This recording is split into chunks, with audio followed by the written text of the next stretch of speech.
Fresh Start podcast, fresh ideas for business and personal growth. And today, my guest is Angel Ribo from Dallas area, Dallas, Texas, and he is the CEO Confidant.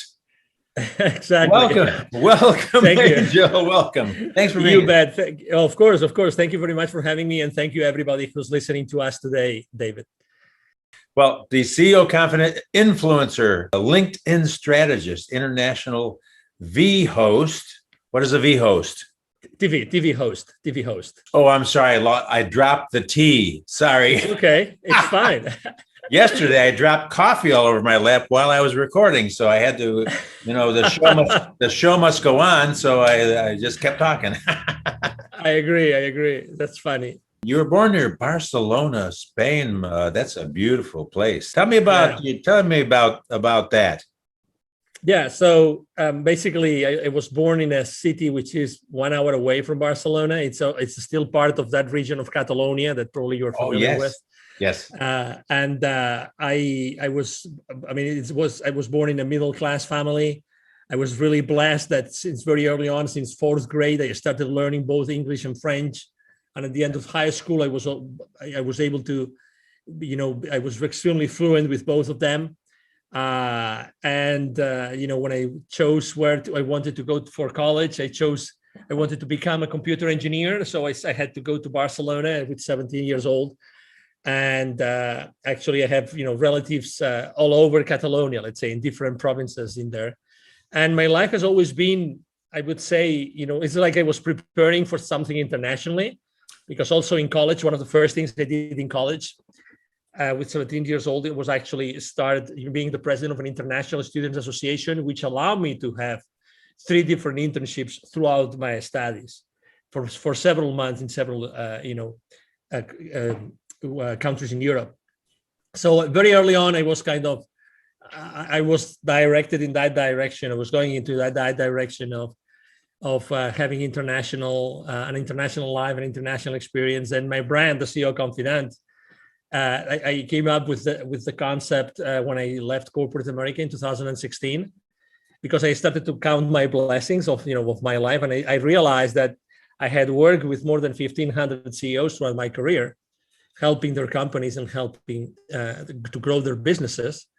And then I said, well, why not using that term? And I looked for it. It wasn't protected, so I took it, and the rest is history. So I helped more than 1,500 CEOs in 33 different countries for the last 20 plus years.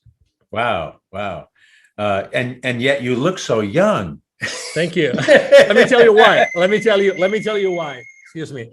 The reason why I still look young, besides being extremely passionate and enthusiastic and pretty an upbeat guy, I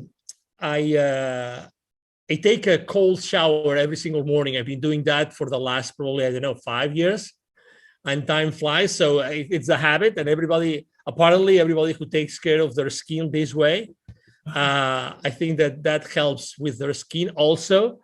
I use really only like natural tested products for my skincare.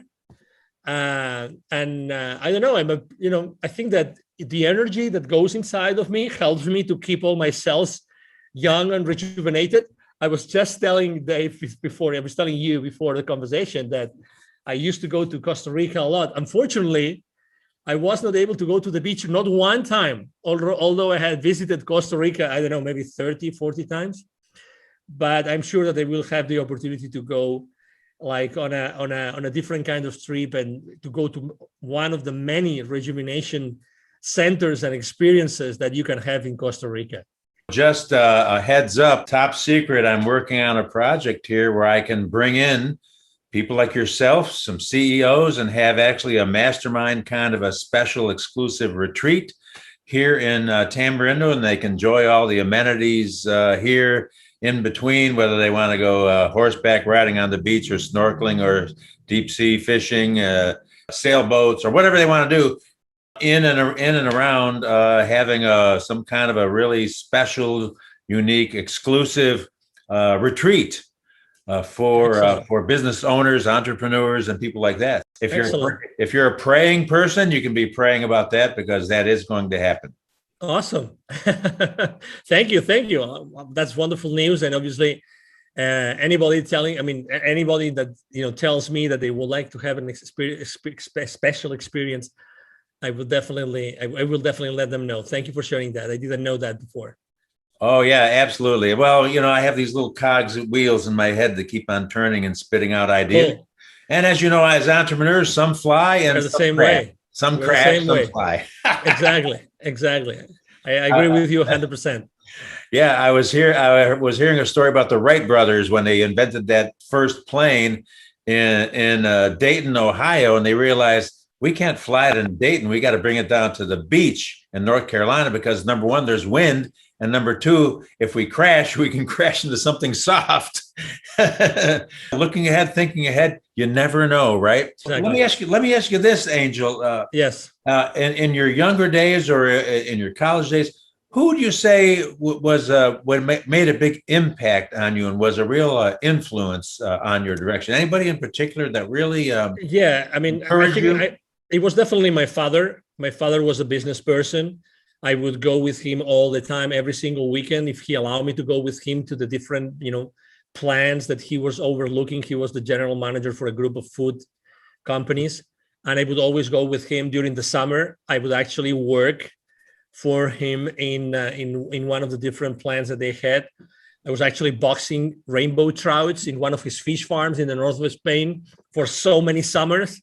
I studied computer engineering in college, but my first ever assignment, real professional assignment, was with my dad. He hired me to actually build a basic language, right? A basic language inventory program. So I could actually help one of their companies with the inventory, one of the fish farms with the inventory. And actually that software was written, again, coded in basic language, basic programming language, right, was there for many, many, many years. And again, keeping the inventory of every single pond and areas in that fish farm was challenging. So that was something. So definitely it was my dad, definitely by far. Yeah. Oh, that is so awesome. As my friend John Maxwell always says, leadership is influence. And so your dad was a great influence on you and totally made a difference. Obviously, here it is years later, and it's carried through till now and affected everything you do, it sounds like. Fair enough to say?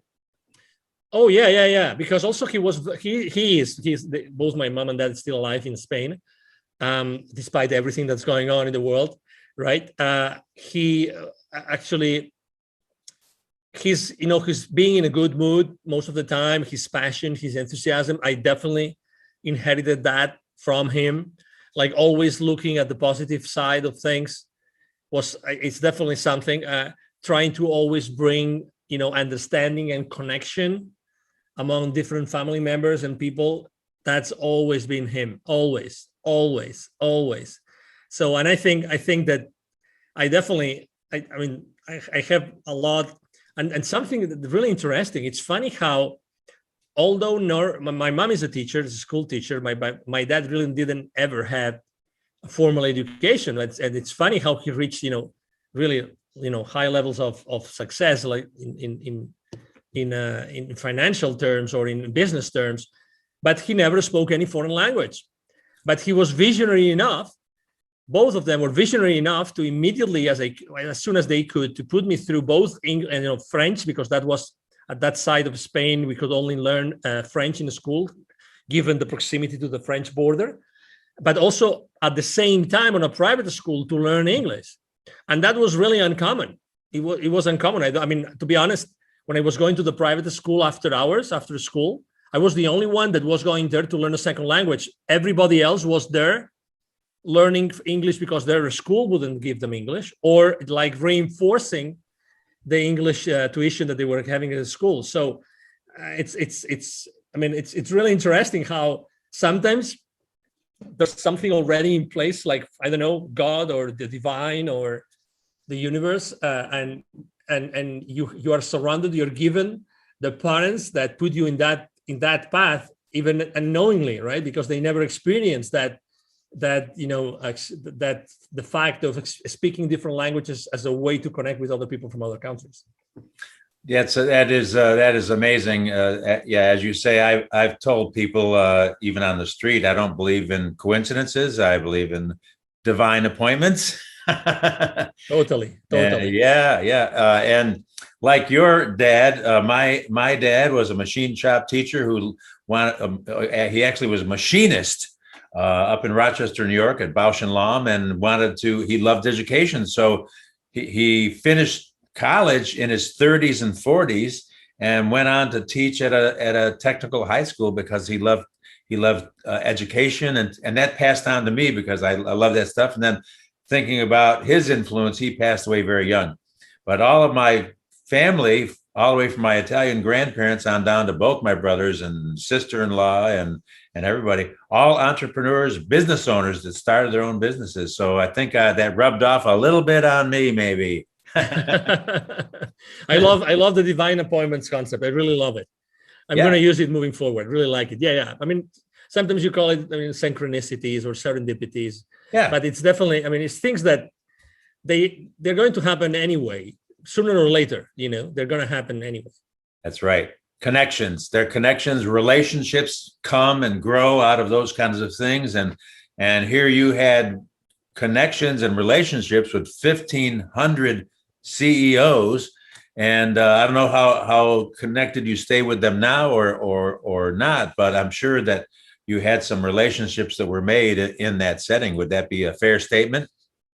Yes, I have relationships that I developed at that time, and also when you start your own path, as a professional, as a consultant in my case, I was very respectful with the companies that I had generated the business with.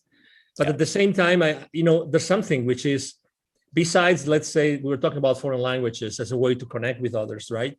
Right. But also when you develop certain skills and you like massive action, like, the ability to continuously connect with certain people, systematically, then those abilities stay with you. Those skills are with you. So just to give you an example, obviously, I decided when I left corporate America, it was going to be more persistent, more proactive on LinkedIn. I had only a few hundred connections on LinkedIn because you always think that, you're not going to need them. Had I known, I would have obviously pursued those connections much better or more proactively. But still, I was able to create 27,000 connections. Today, I stayed over 28,000 connections, 82% of which are with senior executives in corporations. So to your point, I think that the good thing about our lives is that you develop certain skills in certain ways and abilities to do things. The good thing is that you keep on nurturing, this skill that you were able to create at some point in your life, and you are able to use it consistently in order to develop relationships. Right now, obviously, one of the main challenges, and that's why I have a large team already working with me, is nurturing those relationships I have with the people in my network. That's the most important thing, making sure that these people, we have meaningful conversations with them, and we don't dump, any information on anything that cannot be of interest.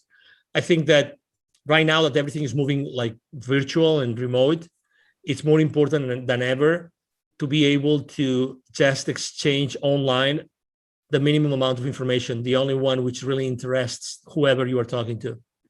That is exactly right. I'm speaking with Angel Ribo, the CEO Confidant, and I've got a lot more questions, so don't go away. And we're not taking a commercial break either, by the way. Just I just like to pronounce your name. I used to be one of my many jobs was the afternoon news anchor, and I get my hand slapped if I pronounce names incorrectly. Quite unlike the newscasters today who don't know who they're talking about sometimes. Crazy. But Angel, thank you. So I wanted to ask you some more questions, obviously. Tell me what the focus of your business is right now these days. Yes.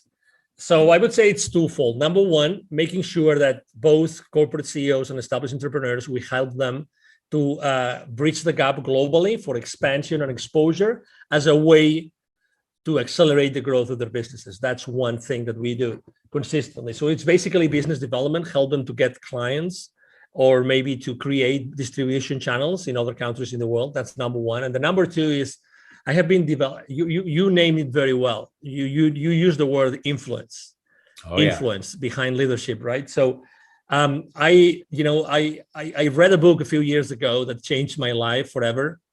It's from a Canadian author, and her name is Teresa de Grosbois, and it's about influence.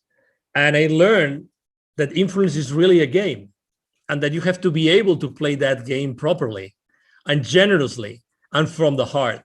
And I think that I have been able to, humbly speaking, been able to do that. And I consider my team and myself a real, influencer on LinkedIn and other social media outlets, because we are very consistent. We are always there with particular content. It's always, positive content, trying to make sure that we are current, that we're talking to the audience that we talk to.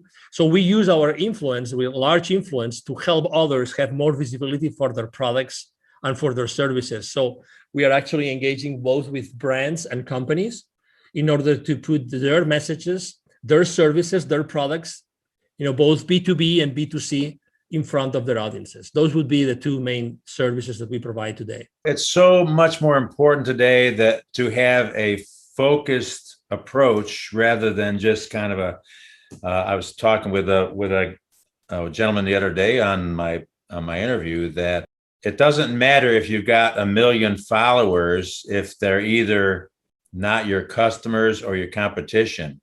If you have 10 followers that are the right people that are either your customers or your competition, then you are reaching the right group of people you want to reach, regardless of the number that you've built it to. And so that's the whole, that's what I really enjoy about LinkedIn, because I interviewed a guy in Philadelphia that's a LinkedIn expert as well. And he taught me some of these things about my profile and how to show up and how to look. And I changed it around, and I can't believe how effective that has been with the number of people viewing my profile every week, especially now contacting me through the service that you and I use for interviews. Yep. I've got bookings up through July right now. Congratulations. It's just me, just plain old Dave. So good. So tell me, what is the Board of Evolutionary Business Council? What is that? Yeah, the position. So basically, the Evolutionary Business Council is a group of around 300 transformational leaders. So they all have transformational businesses. Basically, they are B2B or B2C in the sense that, they offer business services, they offer individual services, and they're all transformational leaders. It means that they really transform either organizations or individuals. They carry those individuals or those organizations through processes that allow them to achieve different levels of performance, of wellness, well-being, etc. So they are, again, people that they have this in common, but also they have large following. So they have large influence levels, all of them. So we combine, as I said as I try to explain on my bio, we really have different many hundreds of millions of people as outreach, and the main goal of the organization is, as the name says, Evolutionary Business Council.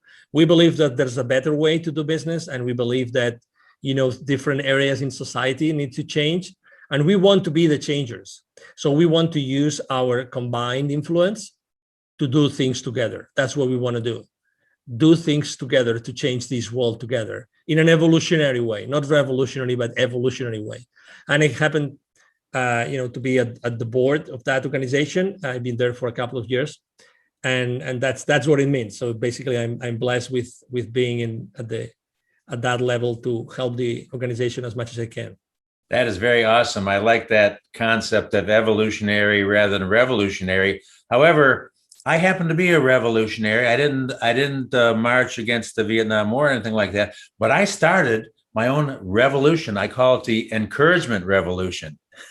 That's cool. I think that the book that I wrote was all about the power of encouragement and how we can actually learn concepts of how to encourage people with whatever their level in life is, and just put a spark of hope, put a smile on their face, just simple things that we can all do every day if we're paying attention. And that's the key, is that to be attentive. So that's my revolution. You got your evolution, I got my revolution, and it's all good. Absolutely, it is all good, and you just tapped onto something which is really important. If you realize there's so many things that are distracting us today, and it looks like the system wants to distract us, and they want to pull us in so many directions, so we cannot focus really on anything. And I remember watching this movie. It's called like The Social Dilemma. Yes, yes. Okay, if you probably watched it or seen it, it's funny how they explain the former executives of those social media companies. They explain how the main role is to distract us and to make sure that we continuously consume content that they put out there. So I think that obviously, I mean, we all like, we all, I think that the main lesson to be learned there is that, be wise with the use of your time and keep on using it to find, businesses, which I do. I found a lot of businesses on Instagram and Facebook and on LinkedIn that have served me, and that's very good. But at the same time, just be mindful of the time you spend on those social media outlets. Yeah, there's a certain waste factor involved. You can really waste time very quickly and get, literally consume your day and get way off track from your focus. So it's something to be aware of and to take responsibility for, each of us individually. Yeah. And I think people are catching on, and to a large degree, people that I've talked to that they're saying, yeah, I really need to, not just go off in la la land. How many cat videos can you watch? Exactly. And in addition, this is very exciting because I love the charities that I work with and am involved with. My son had cerebral palsy, and so I'm very interested in the disabled community, and I'm on a board of directors in San Jose, California for disabled adults, and as well as another organization for disabled high school kids. So I'm very interested in that. I have a passion because of my experience of having a special little boy that was a sweet little kid, and he only lived about 5 years and passed away on Easter weekend, and his sister was born 3 days later, ironically enough. So that was some years ago, but now, I've got a bunch of grandkids now, and my children are all healthy. So that's wonderful. But what you are doing, Wisdom for Kids. Tell me about Wisdom for Kids. I like that. Yeah, thank you. No, thank you. So basically, a business partner of mine and friend and his father and myself, a few years ago in 2017, we started basically Wisdom for Kids. It was created because of the idea that we have all been exposed throughout our lives with the very, very, privileged people, the people, the CEOs, the people that we would close the deals with. And at the same time, anywhere you go in Latin America, including Costa Rica, of course, anywhere you go, there's pockets of poverty. In Latin America alone, there are 81 million kids, 81. It's like 3 times Texas. 81 million kids are living under conditions of poverty. 22 million of them don't have drinking water at home, 22 million. Okay, so we decided to create Wisdom for Kids. And what we do is we help underprivileged kids in Latin America become entrepreneurs using the local resources. I think that, and it's very important, these last 3 words, using their local resources, because it's important to help everybody. It's important to help the people in the urban areas, in the suburban areas, but also people in the rural areas and in the indigenous communities. And depending on where you go, the levels of poverty is different. Actually, the further out you go from cities, from towns, the more poverty there is. And the maximum, the peak is with indigenous communities. I mean, they have like a 95% of the kids in the indigenous communities live under the threshold of poverty. And that's like really crazy. So we launched it after a couple of years having, a very thorough, like, how to say this, we had a couple of PhD students working actually in the concept. How could we develop a workshop that we could impact the kids, and with every single activity that we would carry in any particular territory, that this web workshop would resonate with the kids and would stay with them. So after this time with those 2 kids, we spent almost a couple of years with that. We launched Wisdom for Kids, and so far we have helped more than 1,000 kids and their families to start a journey to entrepreneurship. Unfortunately, we had to stop last year, 2020, we had, given the restrictions, we had to stop all our activities, but we are sure that we will be able to be back on the road soon. That is outstanding. And we have a similar concept at our schools that we've been building in Kenya for years amongst the Maasai tribe, is using their own resources. So we really have focused on using, even in building the little school campuses in these little villages, using local builders, local well diggers. They don't need us to come over there with our hammers and do all that stuff, and with a high unemployment rate, as well as some training for the women who have built beautiful co-ops, entrepreneur co-ops, creating things and getting these micro loans from the bank there. And it's amazing when that kind of thought process is offered and trained and shown to people. Exactly. There is a level of excitement that can happen among individuals where they can see, to a degree, the way out. But you hit it the nail on the head. I was just talking about hammers. You hit the nail on the head with local resources. I'm impressed with the entrepreneurial mindset of people that don't have water or electricity, but they all got cell phones. Yeah, that unfortunately, yeah. I mean, that happens, and that shows you also. I mean, we're not there to fight, right? We're not there to fight against any culture, any habit, right?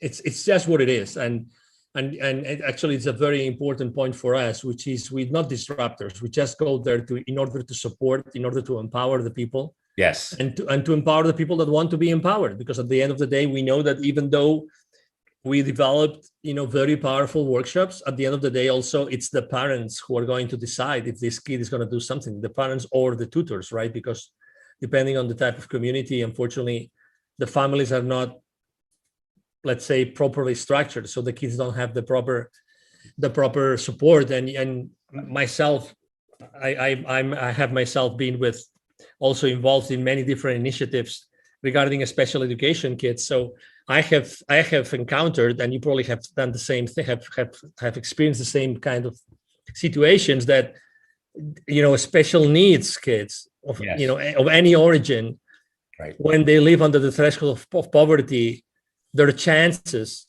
of succeeding are so remote. Really, it's like, so that's why there's a specific things. And we started to partner up with other kinds of nonprofits, so that they could actually bring additional support to the areas where we go. And I just, for instance, I remember I gathered a group of kids outside an indigenous community, and I started reading them a book in English. They loved the pictures. They couldn't read in English, but I translated it into Spanish. And one of the kids that was around was next to me. He had issues with his eyesight, so he couldn't read. And you could see him, and just with a surgery, that's in a matter of weeks, he could be completely healed. So I know that his future is unfortunately challenged and jeopardized because of the origin of his family, right? And his mother was actually literally selling, ice cream or popsicles, more ice cream, popsicles outside a particular area that was from time to time visited by tourists. So, it's extremely important that we bring awareness to what's going on in these areas, in these territories, because other people can actually help and partner up with us and do much more, so much more. Outstanding. Thank you for sharing that. Of course. How can I help you, Angel? How can I help you? Is there a website that I can refer to connect you? What can we do for you today? Yes, absolutely. The easiest way, I always try to only give like one next step, so it makes things much easier. I'm going to share my direct email address also, because it's not only like supervised by me, but also by my team, so we don't miss any message. And it's very simple. My first name is Angel, Angel. My last name is Ribo. It's 4 letters, R-I-B as in boy, O. And my email address is angel@angelribo, altogether, angelribo.com. If you write me an email there, I will be able to, direct you to do whatever you would like to do with Wisdom for Kids or with my own consulting business. Perfect. I love simplicity. Although for some reason I have 4 email addresses. I don't know what's wrong with me. Angel@angelribo.com. That's RIBO. And also as you may or may not be aware, I always ask this question because I do. And that is, I know you did the fish thing, the trout ponds. What was the very, very first job you did when you were a kid? Anything at all? I think that, I mean, of really the first, yeah. I mean, besides the boxing rainbow trouts, yeah, on those white boxes, so you could and pour ice on top of them so they could be sent to the local market. That was quite an experience, and I still remember how much I was being given for every single box I was boxing. That's funny. And the coding, probably after that was already when I went to college. Actually, I started to work, in Europe or in Spain particularly, things are not as structured as here in the US. So to get a job while working, it's very difficult. And I was able to actually, through a friend, to get a job in the same school, in the same computer engineering school. So I was always working at the same time. And there, what I was doing, and you will remember those old, programming, all those like Office applications, Word Perfect. Do you remember Word Perfect? Oh, yeah. Do you remember Lotus 1-2-3? Oh, yes. And DOS, okay. DOS, exactly. Disk operating system. So I was the guru in that particular university. And in my school, I was the guru of Word Perfect. Oh, and wow. I remember I gave literally over 100,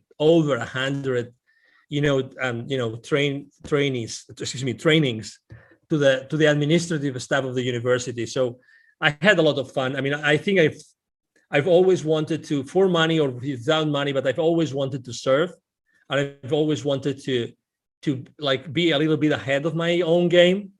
So that's a great question, because typically we not always think about how to generate wealth, and also how to sharpen your own pencil, right? How to sharpen your own tools. So right. you systematically make, growth when you are a kid. Right now, it's a little bit different. For instance, typically I like to have my kid listen to my podcast interviews. I like to have my kid listen into my business calls. So, and again, maybe trying to follow the same model that I follow with my dad. My business is different to what my dad used to be, but still, I think that kids today need leadership. They need leadership. They need to be out of the streets. They need to be out of drugs and many other things that are happening in our world, unfortunately, today. And I'm sure that you have seen a lot of that while you were still in the US, in California, and unfortunately. So I'm very sensitive about that too. So again, I think that the earlier we can give certain responsibility levels to our kids, I think it's a great thing to do. Well said. Well said. My mind was whirring there, thinking about passing on oral tradition, training, and giving your kids a head start, really. Like the credit card commercial, priceless. Exactly.